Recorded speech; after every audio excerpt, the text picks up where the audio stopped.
Hi ಎಲ್ರಿಗೂ ನಮಸ್ಕಾರ. Welcome back to my channel. ಅಯೋಧ್ಯೆಯ ಶ್ರೀರಾಮನ ಬಗ್ಗೆ ಇವತ್ತಿನ ವಿಡಿಯೋದಲ್ಲಿ ತಿಳಿಯೋಣ.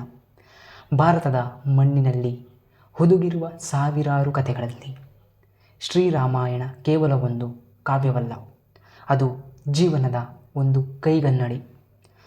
ಶ್ರೀ ವಾಲ್ಮೀಕಿ ಮಹರ್ಷಿಗಳು ರಚಿಸಿದ ಈ ಮಹಾಗ್ರಂಥದ ನಾಯಕ ಶ್ರೀರಾಮ ಪ್ರಭು ಅವರನ್ನು ನಾವು ಮರ್ಯಾದಾ ಪುರುಷೋತ್ತಮ ಎನ್ನುತ್ತೇವೆ.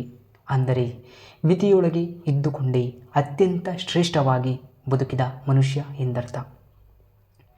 ಈ ವಿಡಿಯೋದಲ್ಲಿ ನಾವು ಶ್ರೀರಾಮನ ಜೀವನದ ಪ್ರತಿಯೊಂದು ಮಜಲನ್ನು ಆಳವಾಗಿ ವಿಶ್ಲೇಷಿಸೋಣ. ಶ್ರೀರಾಮನ ಜನ್ಮ ರಹಸ್ಯ ಮತ್ತು ಪುತ್ರ ಕಾಮೇಷ್ಟಿ ಯಾಗ. ತ್ರೇತಾಯುಗದಲ್ಲಿ ಅಯೋಧ್ಯೆಯನ್ನು ಆಳುತ್ತಿದ್ದ ಇಕ್ಷ್ವಾಕು ವಂಶದ ರಾಜ ದಶರಥನಿಗೆ ಮಕ್ಕಳಿರಲಿಲ್ಲ. ಕುಲಗುರು ವಸಿಷ್ಠರ ಸಲಹೆಯಂತೆ ಋಷತುಂಗ ಮುನಿಗಳಿಂದ ಪುತ್ರ ಕಾಮೇಶಿ ಯುಗವನ್ನು ಮಾಡಲಾಯಿತು. ಯಾಗ ಫಲವಾಗಿ ಅಗ್ನಿದೇವರು ನೀಡಿದ ಪಾಯಸವನ್ನು ದಶರಥ ಮೂವರು ಪತ್ನಿಯರಾದ ಕೌಸಲ್ಯೆ, ಕೈಕೇಯಿ ಮತ್ತು ಸುಮಿತ್ರೆಗೆ ಹಂಚಲಾಯಿತು. ಚೈತ್ರ ಮಾಸದ ಶುಕ್ಲಪಕ್ಷದ ನವಮಿಯಂದು ಪುನರ್ವಸು ನಕ್ಷತ್ರದಲ್ಲಿ ಶ್ರೀರಾಮರು ಕೌಸಲ್ಯೆಯ ಗರ್ಭದಿಂದ ಜನಿಸಿದರು. ಇದು ಕೇವಲ ಒಂದು ಮಗುವಿನ ಜನನವಾಗಿರಲಿಲ್ಲ, ಭೂಮಿಯ ಮೇಲಿನ ಅಧರ್ಮಗಳನ್ನು ಅಳಿಸಲು ವಿಷ್ಣುವು ಎತ್ತಿದ 7ನೇ ಅವತಾರವಾಗಿತ್ತು. ಇನ್ನು ಶ್ರೀರಾಮನು ಶಿಕ್ಷಣ ಮತ್ತು ರಾಕ್ಷಸ ಸಂಹಾರ ಹೇಗೆ ಮಾಡಿದರು? ಬಾಲ್ಯದಲ್ಲಿ ಶ್ರೀರಾಮನು ತನ್ನ ಸಹೋದರರೊಂದಿಗೆ ವೇದ, ಪುರಾಣ ಮತ್ತು ಸಮರ ಕಲೆಗಳನ್ನು ಕಲಿತವರು. ರಾಮನ ಜೀವನದ ಮೊದಲ ಪರೀಕ್ಷೆ ಎದುರಾಗಿದ್ದು ವಿಶ್ವಾಮಿತ್ರ ಮಹರ್ಷಿಗಳು ಅಯೋಧ್ಯೆಗೆ ಬಂದಾಗ ಅವರು ತಮ್ಮ ಯಜ್ಞಕ್ಕೆ ಅಡ್ಡಿಪಡುತ್ತಿದ್ದ ತಾಟಕ ಮತ್ತು ಸುಬಾಹುವನ್ನು ಸಂಹರಿಸಲು ಬಾಲರಾಮನನ್ನು ಕರೆದೊಯ್ದರು.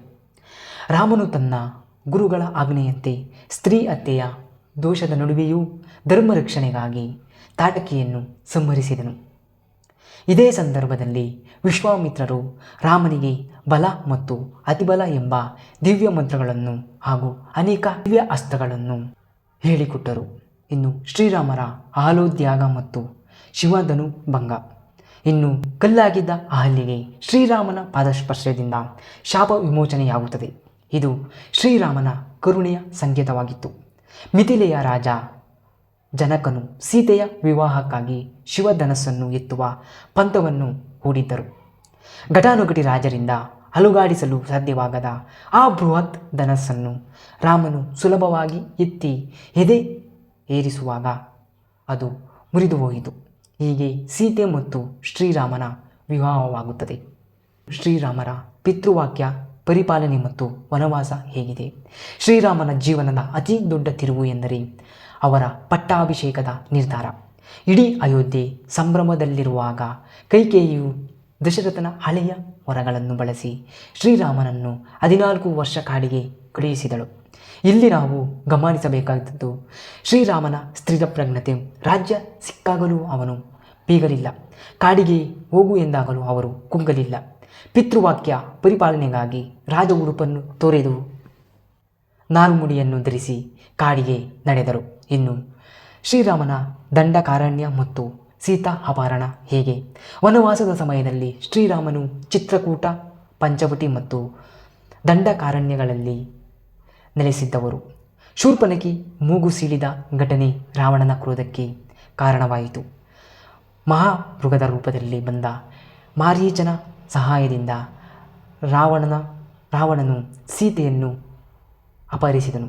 ಸೀತೆಯನ್ನು ಕಳೆದುಕೊಂಡ ಶ್ರೀರಾಮನು ಒಬ್ಬ ಸಾಮಾನ್ಯ ಮನುಷ್ಯನಂತೆ ಅತ್ತು ಗೋಳಾಡಿದನು. ಇದು ಶ್ರೀರಾಮನ ಮನುಷ್ಯ ಅವತಾರದ ನೈಜತೆಯನ್ನು ತೋರುತ್ತದೆ. ಪರಿಭಕ್ತಿ ಮತ್ತು ಹನುಮನ ಮಿಲನ ಹೇಗಾಗಿತು? ಸೀತೆಯನ್ನು ಹುಡುಕುತ್ತಾ ಹೋದ ಶ್ರೀರಾಮನಿಗೆ ಶಬರಿ ಎಂಬ ಹೃದಯ ಭಕ್ತಿ ದರ್ಶನವಾಯಿತು. ಅವಳು ನೀಡಿದ ಎಂಜಲು ಹಣ್ಣುಗಳನ್ನು ಶ್ರೀರಾಮನು ಪ್ರೀತಿಯಿಂದ ಸ್ವೀಕರಿಸಿದ್ದು ಜಾತಿ ಭೇದವಿಲ್ಲದ ಸಮಾನತೆಗೆ ಸಾಕ್ಷಿ. ತದನಂತರ ಋಷ್ಯಮುಖ ಪರ್ವತದಲ್ಲಿ ಹನುಮಂತ ಮತ್ತು ಸುಗ್ರೀವರ ಭೇಟಿಯಾಯಿತು. ಬಾಲಿಯನ್ನು ಸಂಹರಿಸಿ ಸುಗ್ರೀವನಿಗೆ ರಾಜ್ಯ ಕೊಡಿಸಿದ ಶ್ರೀರಾಮನು ವಾನರ ಸೈನ್ಯವನ್ನು ಸಂಘಟಿಸಿದನು. ಹನುಮಂತನು ಸಮುದ್ರ ದಾಟಿ ಲಂಕೆಯಲ್ಲಿ ಸೀತೆಯನ್ನು ಕಂಡುಬಂದ ನಂತರ ಯುದ್ಧ ಅನಿವಾರ್ಯವಾಗಿ ತೊಡಗಿತು. ರಾಮನು ಲಂಕಾ ದಹನ ಮತ್ತು ರಾವಣನ ಸಂಹಾರ ಹೇಗೆ ಮಾಡಿದನು? ವಿಶ್ವದ ಮೊದಲ ಇಂಜಿನಿಯರಿಂಗ್ ಅದ್ಭುತವಾದ ರಾಮಸೇತುವೆ ನಿರ್ಮಾಣವಾಯಿತು. ಲಂಕೆಯಲ್ಲಿ ರಾಮ ಮತ್ತು ರಾವಣನ ಸೈನ್ಯಗಳ ನಡುವೆ ಭೀಕರ ಯುದ್ಧ ನಡೆಯಿತು. ರಾವಣನು ವೇದ ಪಾರಂಗತನಾಗಿದ್ದನು, ಅಹಂಕಾರದಿಂದ ದಾರಿ ತಪ್ಪಿದನು. ಅಂತಿಮವಾಗಿ ಆದಿತ್ಯ ಹೃದಯ ಸ್ತೋತ್ರದ ಶಕ್ತಿಯೊಂದಿಗೆ ಶ್ರೀರಾಮನು ರಾವಣನನ್ನು ಸಂಹರಿಸಿದನು.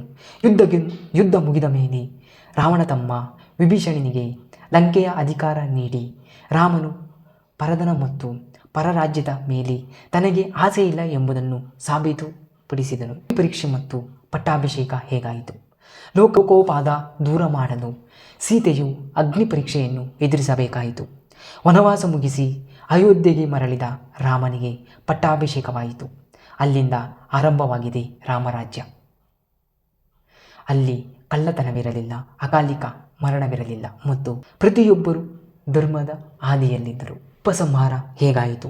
ಶ್ರೀರಾಮನ ಜೀವನ ನಮಗೆ ಕಲಿಸುವ ಪಾಠವೇನೆಂದರೆ, ಸವಾಲುಗಳು ದೇವರಿಗೂ ತಪ್ಪಿದ್ದಲ್ಲ, ಆದರೆ ಈ ಸವಾಲುಗಳನ್ನು ನಾವು ಹೇಗೆ ಎದುರಿಸುತ್ತೇವೆ ಎಂಬುದು ಮುಖ್ಯ. ರಾಮ ಎಂದರೆ ಕೇವಲ ಒಬ್ಬ ವ್ಯಕ್ತಿಯಲ್ಲ, ಅದು ಒಬ್ಬ ಸಂಸ್ಕೃತಿ, ಒಂದು ಶಿಸ್ತು ಮತ್ತು ಒಂದು ಭರವಸೆ. ಈ ವಿಡಿಯೋ ನಿಮಗೆ ಇಷ್ಟವಾಗಿದ್ದರೆ ಲೈಕ್ ಮಾಡಿ, ನಿಮ್ಮ ಸ್ನೇಹಿತರಿಗೆ ಹಂಚಿಕೊಳ್ಳಿ. ಜೈ ಶ್ರೀರಾಮ್.